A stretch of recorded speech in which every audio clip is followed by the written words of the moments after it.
Дагы бир сунушум менен, бир идеям менен бөлүшкүм келип атат.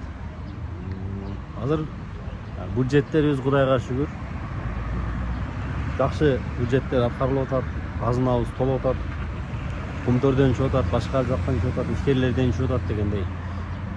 Эми мен бир сунушту айтайын дедим.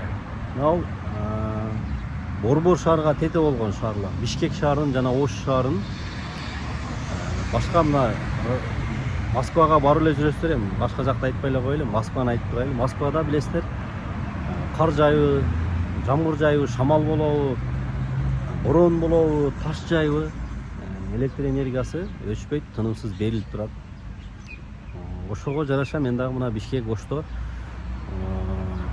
бир моментте баарын болбосо да мындай райондон кылып, ушундай мындай жер астында өткөргөнгө мындай аракет кылсак кандай болот эле деген ойго чөмүлүп ойлоно берем да достор.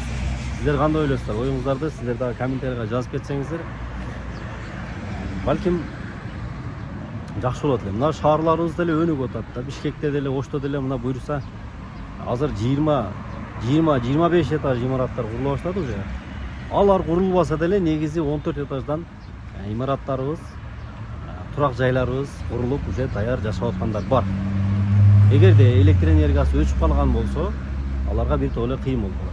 Ошондуктан шаарыбызды өнүктүрүп, мамлекетибизди өнүктүрүп, ушундай борборго тете шаарларыбыздан баштап, эми азырынча ушундай электр токторду деп коеюн, мындай жер астында өткөрүп, камсыздасак кандай болот эле, жакшы бир самалык болот эле.